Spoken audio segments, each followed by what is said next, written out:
네,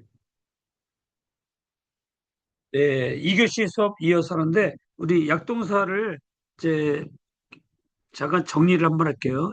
약동사. 약동사는 딱 세 가지만 알면 돼요. 첫 번째는 뭐냐? 이렇게 페알 동사에다가 이 페알이 가장 기본이거든요. do하고 make라는 뜻인데 어, 이 페알 동사에다가 세 번째 이 자리에 각 자리에 후음이 온다. 그러면 어떻게 나타내면 폐 자리에 후음이 올 수 있죠. 아인 자리에 후음이 올 수도 있고, 남액 자리에 후음이 올 수 있고. 그래서 이걸 부르는 걸 알아야 되죠. 폐 후음 동사, 아인 후음 동사, 라멧 후음 동사. 그렇게 부르는 걸 알아야 책을 나중에 이제 어떤 책을 봐도 다 이해가 되거든요. 두 번째는 폐, 아인, 라멕인데 여기에 요드나 이 자리에 1번, 2번, 3번인데 요드나 바브나 알렙이나 해나 눈이나 라멕이나 이런 경우에는 후음 동사예요. 요드 바브 알렙 해. 그랬을 때 요거는 우리가 패 눈 동사다. 이 말은 뭐예요? 패 자리에 눈이 왔다는 얘기고 눈이 왔다는 얘기죠. 첫 번째 자리에 눈이 왔다는 얘기고 아인 바브 아인 요드 동사 그러면 아인 자리 두 번째 자리에 요드가 왔다는 얘기죠. 아인 바브 아인 자리에 바브가 왔다는 얘기죠. 그 다음에 라멧 해. 그러면 라멧 자리에 해가 왔다. 라멧 알렙. 라멧 자리에 알렙이 왔다. 요 뭐라고 부르는 거를 정확히 알고 있으면 쉬워요. 세 번째는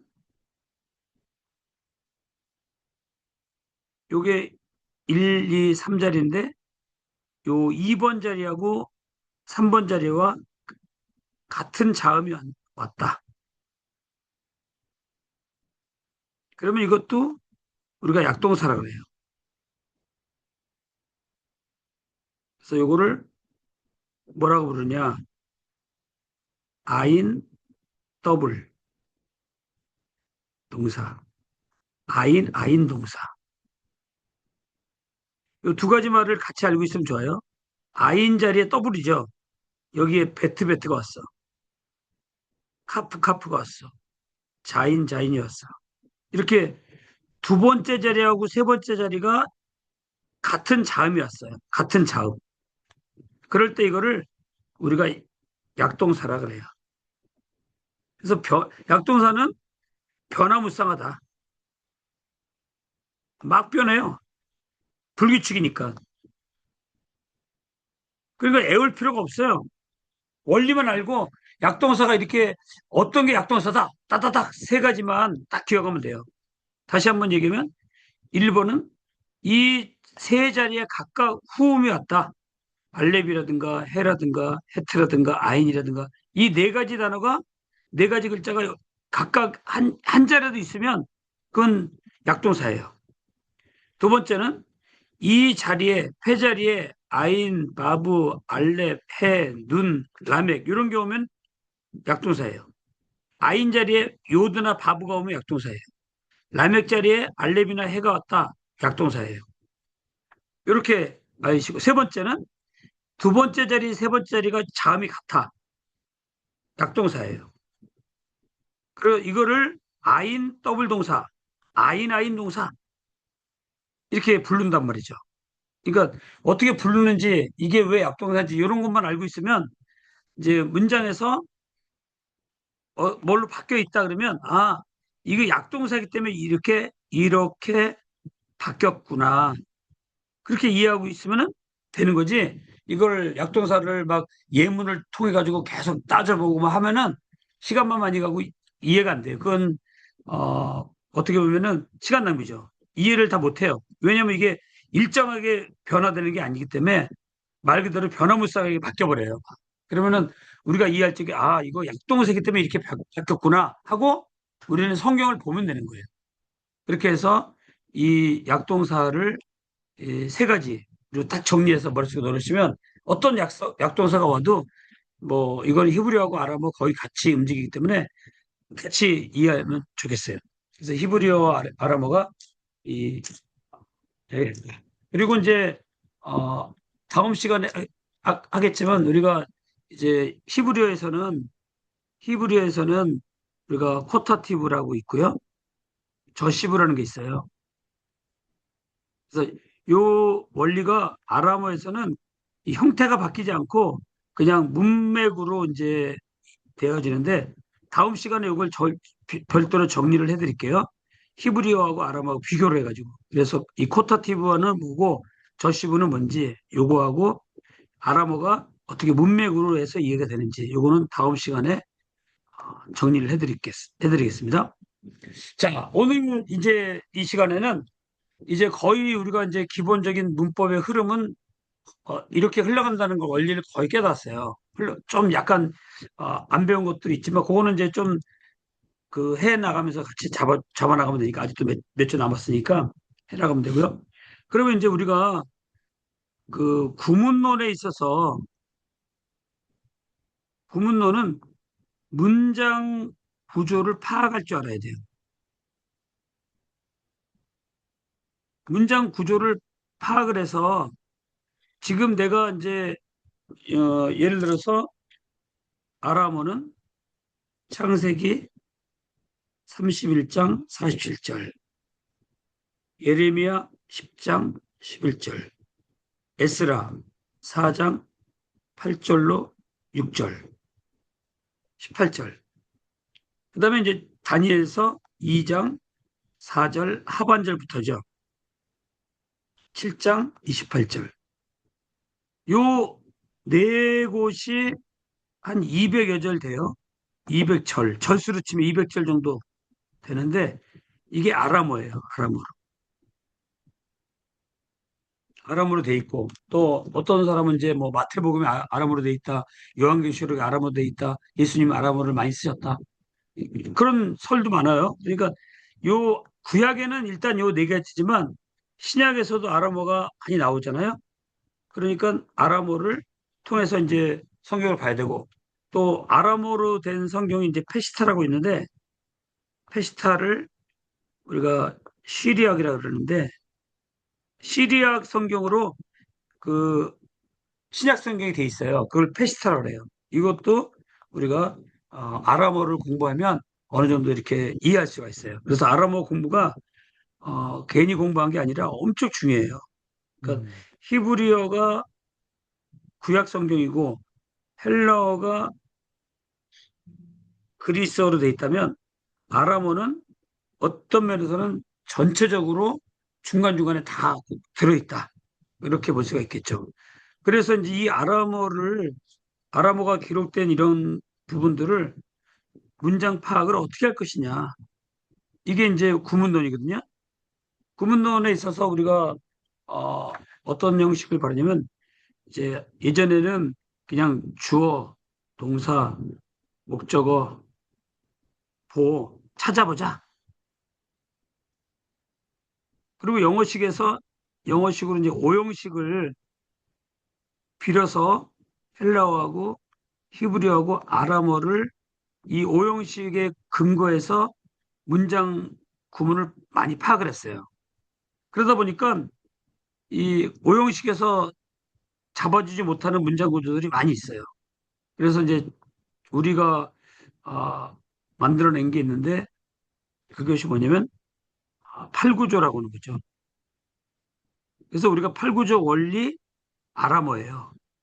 이 제목이 팔구조 원리 히브리어, 팔구조 원리 헬라어, 팔구조 원리 영어, 팔구조 원리 중국어, 팔구조 원리 일본어.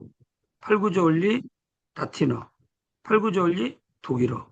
뭐 이런 식으로 하나의 원리를 깨달으면 히브리어, 아람어, 엘러, 영어, 중국어, 일본어, 라틴어, 독일어. 이 라틴어가 굉장히 중요하죠. 라틴어, 라틴어하고 헬라어, 아람어, 히브리어. 사실은 우리가 신학의 언어는 이 네 가지예요. 신학의 언어는. 그러니까 여기는 성경의 언어라고 그러고 이거를 이 라틴어까지 넣으면 신학의 언어가 돼요. 여기다 이제 플러스 독일어까지 들어가면 참 좋겠죠. 여기까지 이렇게. 이렇게 하면 좋은데 다 하긴 힘드니까 일단은 요 성경의 언어인 히브리어, 아람어, 헬라어를 아주 중점적으로 공부하는 게 좋아요. 근데 이런 모든 것들을 팔구조 원리라고 하는 구조 틀이라고 하는 틀에서 이거를 이해를 해요. 그러면 다른 언어들도 다 거의 맞춰지게 돼 있어요. 언어는 원래가 창세기 11장 이전에 하나였잖아요. 그래서 우리가 인간이 하나님 앞에 범죄함으로 말미암아 교만해져서 언어가 흩어진 거죠. 그렇기 때문에 언어를 내가 이제 잘하고 싶다. 그러면 이 죄의 문제, 죄의 문제. 죄의 문제를 우리가 거룩한 성품으로 바꾸고 언어를 통해서 하나님의 말씀을 깨닫습니다. 라고 하는 통로가 있어야 되고 또 하나는 이 말씀을 통해서 이런 다른 언어들을 통해서 성경의 말씀은 말씀 깨닫는 거고 또 다른 언어들은 뭐예요?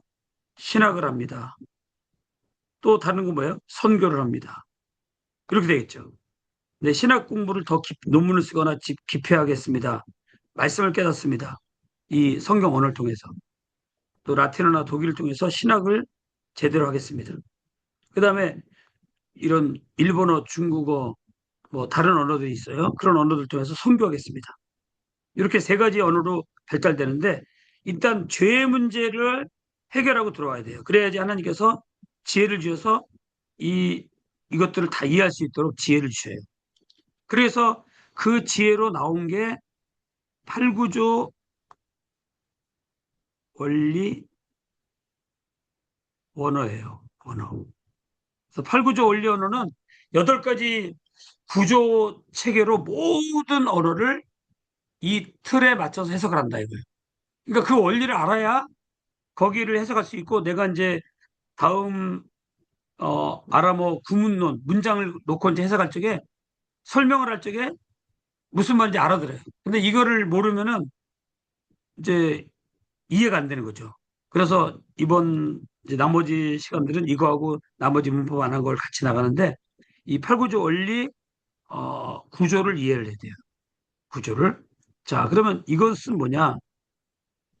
어떻게 됐냐 하면은 우리는 이걸 기호로 해요. 그래서 MB, MBAN, N 비친구, N 비친구 AN, NV, NVN, NVNN, NVNAN. 이렇게 요거는 상태 동사라고 그래요. 요거는 동작 동사라고 그래요. 그래서 이 8가지 여기 4개, 여기 4개거든요. 여기 4개, 여기 4개. 그래서 팔구조라고 그래요. 팔구조. 이제 앞으로 아람어 아까 얘기했던 그 다니엘서 2장 4절부터 할 건데 다니엘서 2장 4절부터 이제 뭐 시간 되는 데까지 다 얘기는 못 어차피 다 안 돼요. 한 절 가지고 1시간씩 해야 되니까. 그러니까 하는 데까지 하는 건데 아무튼 다니엘서 2장 4절부터 나갑니다.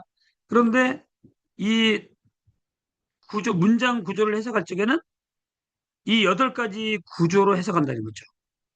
그러니까 8가지 구조 틀을 이해하고 있어야 돼요. 그러면 이 8가지 구조 틀이 각각 어떻게 돌아가는지를 이제 오늘 이제 녹화를 하기 때문에 녹화를 잘 보시면서 완전히 내 걸로 만드셔야 돼요. 그러면 이건 뭐냐면 이거는 N은 뭐냐면 주어예요, 주어. N.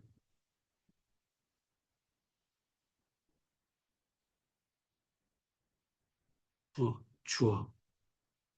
요 be라고 써 있는 거는 뭐냐면요. 그, 이 비동사인데, 요거를 우리가 비동사, 영어로 지금 기준으로 잡은 거예요. 이게 be가. 그런데 이제 히브리어나 저기는 뭐죠? 하야 동사 있죠? 하야 동사. 요게 존재 동사잖아요? 예, 예. 존재 동사. 그다음에 이제 헬라어는 에임이잖아요. 에임이. 네. 중국어는 스. 그다음에 일본어는 데스죠. 데스. 데스. 이런 거에 다 있어요. 비동사라고 하실 때 이 비를 어떤 언어든지 가장 그 기준이 되는 이것을 이제 좀 더 설명을 드리면 이 비동사 이건 영어를 지금 기준으로 했지만 이제 뭐 우리가 하야 동사 그다음에 에이미 동사 스 그다음에 데스 일본어는 데스잖아요. 이런 식으로 각각의 언어에 개사동사라 그래요, 이거를. 그러니까 이쪽에 명사가 오고 이쪽에 형용사나 명사가 와요. 그리고 이쪽에 안 올 수가 있고. 그래서 명사인 이 주어가 오고 개사동사가 뭐냐면 개사동사는 존재동사인데 상태동사의 가장 기본 동사라 그래요. 그래서 이거를 있다, 이다, 존재한다 이렇게 해석하는 거죠. 그러니까 하야 동사가 나오고 주어하고 하야 동사 나오고 안 올 수가 있다는 거는 진짜 안 올 수도 있지만 부사나 전치사 플러스 명사는 올 수 있는 거예요. 부사나 전치사 플러스 명사는 올 수 있고 아무것도 안 올 수도 있어요. 그럴 때 주어가 있다, 이다, 존재한다 이렇게 해석되는 거죠. 에이미도 마찬가지고 쓰도, 데스도 마찬가지죠. 안 올 수가 있어요. 뭐입니다. 이렇게 끝나는 거죠. 그게 바로 요 구조예요. 주어하고 비동사만 온다. 그러니까 이럴 때 우리 NB라고 했을 때 이게 가장 기본이 되는 이 개사동사. 그걸 비동사라고 그랬는데 이 비를 줄여서 비로 해놓은 거예요. 가장 영어가 가장 쉬우니까 비동사 계열이다. 그러면 어떤 동사든지 그 언어에 개사동사가 있어요. 가장 기준이 되는 존재동사에 가장 기본이 되는 동사가 있어요. 어떤 동사든지. 이 개사라고 하는 말은 말 그대로 자기는 뜻이 별로 없어요. 연결만 해주는 거예요. 연결해주는 동사. 이 있다 존재한다라고 하는 의미로서 그냥 존재하고 있는 거죠. 자, 그래서 연결은 뭐예요? 오른쪽에 형용사나 명사가 올 수 있어요. 그래가지고 예를 들어서 영어로 예를 들면 나는 이다. 여기가 행복한 류였다. 그럼 이게 형용사가 온 거예요. 심 니은이나 뭐으로 끝나면 형용사예요. 형용사. 그래서 나는 이다. 행복한. 그러면 형용사가 온 거죠. 그러면 해석은 뭡니까? 이거는 이렇게 비동사 다음에 아까 우리 얘기했던 요거에 요렇게 오는 거죠. 형용사 아니면 명사가 온다. 이 사인이에요, 여기는요. 그래서 여기서 형용사가 온 거고 나는 학생이다. 명사가 올 수도 있겠죠. 여기 형용사가 오면 주어의 상태를 설명하는 거죠. 여기 명사가 오면 이쪽에 명사가 오면은 이 주어와 이 명사가 원리가 동격이 되는 거예요. 동격. 그래서 내가 학생이고 학생이 나예요. 동격이에요. 하나님이 사랑이시다 그러면 사랑이 하나님이시고 하나님이 사랑이에요. 이런 동격의 원리를 알아야 돼요. 그래서 예를 들어서 뭐 하야 동사가 나오고 여기 명사가 나오고 명사가 나와 이렇게. 히브리어나 아람어는 이렇게 가잖아요. 그러면 존재 동사가 오고 명사가 이렇게 나와요. 그러면 앞에 있는 거는 주어고 이거는 이걸 우리가 보호라 그러죠. 보호. 무슨 보호냐? 주격 보호라 그러죠. 그래서 주어를 설명해 주는 거예요. 형용사가 오면 주어의 상태를 설명하고 있고 여기 명사가 오면 이 주어와 관계가 동격의 관계예요. 그 원리를 정확하게 알고 있어야 돼. 이걸 알아야 이제 그 구문론에 들어가서 문장을 보고 딱 보고 이거 명사입니다. 이거 비동사입니다. 이거 형용사 명사가 올 자리에 형용사 같네요. 이거 주어입니다. 비동사입니다. 이거는 명사가 왔습니다. 이렇게 이제 풀어나갈 때도 기호로 풀어나갈 거예요. 주어, 비동사, 형용사, 명사. 거기에 형용사가 왔어요. 그러면 주어의 상태 설명. 명사가 왔어요. 이쪽에. 이거를 우리가 주격 보호라 그래요. 그래서 명사가 왔다? 그럼 이 주어의 명사하고 관계가 어떻게 돼요?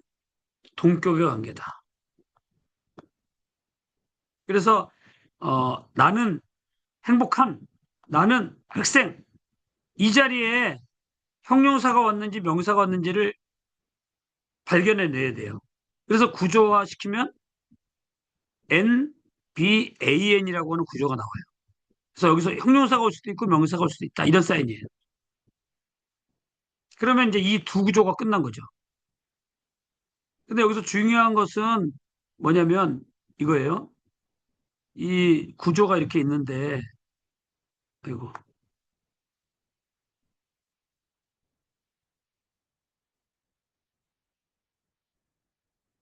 그러면 이거는 뭐냐? 대문자 B는 뭐냐? 이게 이제 상태 동사라고 했잖아요.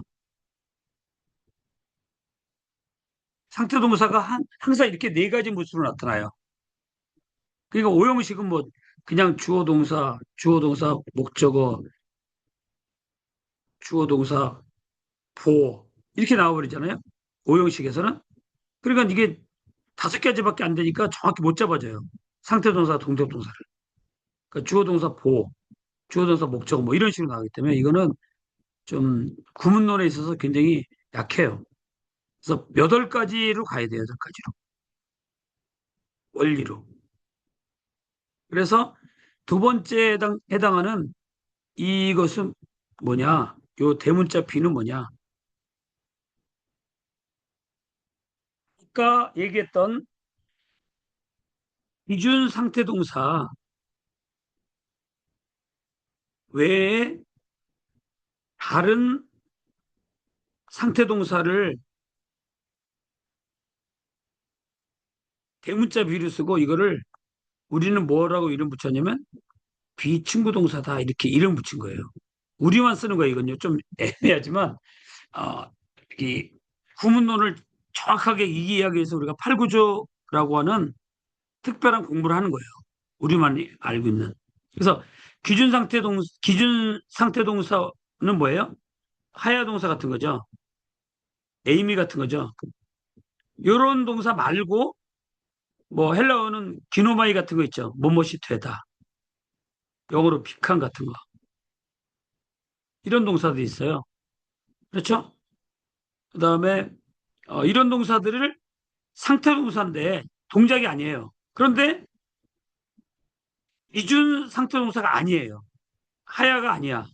그런데 뭐뭇이 되다, 뭐뭇으로 있다, 뭐 이런 의미가 있는 동사가 또 있을 수 있다는 거죠.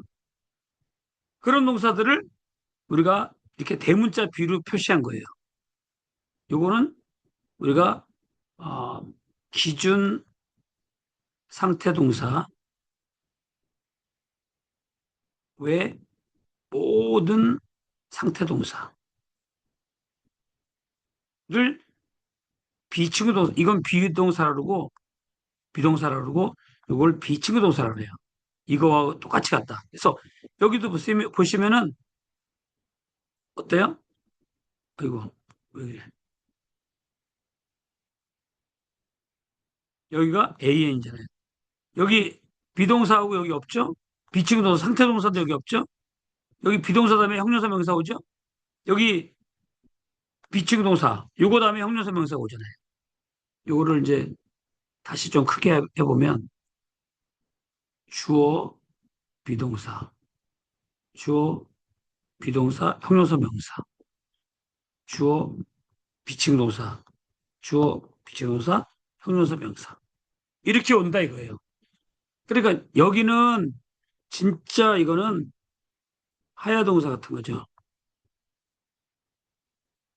이건 존재 동사. 근데 여기 오른쪽에 아무것도 안 올 수도 있고 형용사 명사가 올 수 있고 보호로서. 그다음에 같은 상태 동사인데 이것을 제외한 상태 동사가 또 있을 수가 있겠죠. 뭐뭐로 존재한다. 본못이 되다. 뭐 이런 의미의 동사들이 있을 수가 있어요. 그런 거를 우리가 비친구 동사다. 또 이름 붙인 거예요. 그래서 대문자 비를 쓴 거죠. 여기도 마찬가지로 안 올 수도 있고 여기 형용사가 명사가 올 수 있어요. 그래서 형용사가 오면 주어의 상태 설명, 명사가 오면 주어 동격. 요거를 영어로 한번 예를 들어서 해드릴게요. 영어가 좀 가장 쉽기 때문에 예를 들어서 나는 am in the room. 나는 해피 해봐. 나는 어,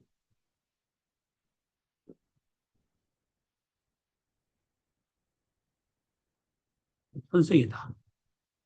나는 되었다. stay in the room.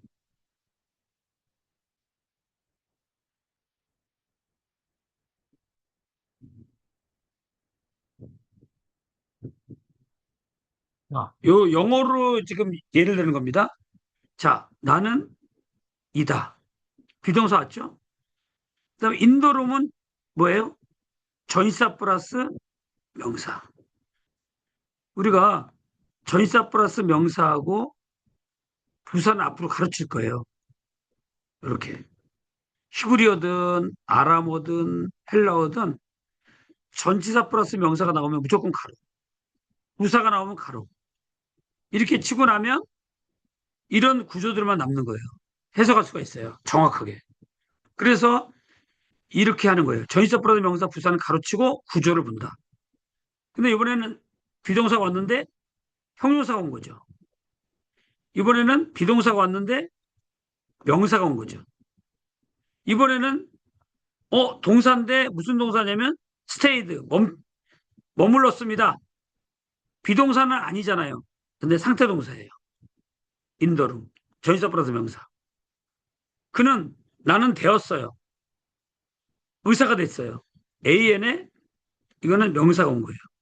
요거는 이럴 때 이것도 비칭 동사예요. 상태 동사예요. 그래서 어, 이것들 이렇게 나는 머물렀습니다. 방 안에. 나는 되었습니다. 의사가. 그러니까 의사하고 나하고 관계가 동격이에요. 그러니까 티처하고 나하고 동격이듯이 이 become이라는 동사가 이렇게 연결하고 있어요. 여기 비동사가 연결하듯이 똑같이 가요. 그런데 틀린 거는 이거는 개사동사예요. 연결만 해주는 거죠. 근데 이거는 자기의 고유 뜻이 좀 있어요. 고유 의미가 있다는 거죠. 이거는 머무르는 거고 이건 뭐뭇이 되다. 기노마이 뭐뭇이 되다. 이런 의미가 포함되어 있어요. 상태 동사이면서. 그런 거를 우리가 비치구 동사라 그래요. 자, 그 다음에 이제 마지막으로 요거는 쉬우니까 요건 다음에 좀 자세히 하더라고. 오늘은 요거 간단하게만 주어 동사, 주어 동사 목적어, 주어 동사 목적어 두 개, 간접 목적어, 직접 목적어, 주어 동사 목적어 보어. 목적어인데 이건 목적격 보어예요. 목적격 보어. 다음 시간에는 요 동작 동사에 대해서 좀 자세하게 설명하고 넘어갈게요. 왜냐면 오늘 이걸 8가지 다 하려니까 시간이 많이 걸리니까 오늘은 일단 요 상태 동사 요거를 잘 영상을 또 보시면서 이해하시고요. 다음 주에 요거를 하고 이제 나머지 강의에서는 요거는 아람어 실제 문장을 하나씩 8가지를 해봐야 돼요. 그래야지 이제 구문론에 들어갔을 때, 아, 그때 아람어로 이런 문장을 이렇게 뽑아놨고, 이런 문장을 이렇게 뽑아놨지 하고, 8개를 다뤄봐야 이제 구문론에 들어가서 어떤 문장을 만나든지 할 수 있는 거는 무조건 뭐예요? 전치사 플러스 명사, 가로를 쳐라. 부사, 가로를 쳐라. 그런데 명사인데 부사로 쓰인 명사도 있어요. 이것도 가르쳐야 돼요. 예를 들어서 장소라든가 원인이라든가 이유라든가 이런 것들은 분명히 명사예요. 부사가 아니에요. 그런데 부사로 쓰인 명사가 있어요. 그것도 가르쳐야 돼요. 가로치는 거 3가지가 있어요. 첫 번째는 전치사 플러스 명사. 이건 무조건 수식어예요. 이것도 수식어. 이것도 수식어. 주어 동사 목적어 보고 될 수가 없어요. 그렇기 때문에 어떤 문장이 막 나와도 전치사 플러스 명사, 부사, 전치사 플러스 명사, 부사 이런 걸 가로를 치면은 이렇게 이 뼈대만 남는 거죠. 이렇게. 요 뼈대가 딱 남아요. 요런 거, 요거만 남아요. 그러면 이제 문장 구조 해석할 때 훨씬 빠르죠. 그래서 8가지 구조를 정확하게 알고 있어야 구문론을 해석할 때 이런 방법으로 해석한다는 거죠. 네, 오늘은 일단 여기까지 하고 다음 시간에 이제 동작 동사 4가지 하고 그다음에 쿼타티브하고 저시브 하고 이제 아직 좀 덜한 문법 공부를 조금씩 곁들여가면서 이 구조 공부를 같이 해나가고 15강까지 가도록 하겠습니다.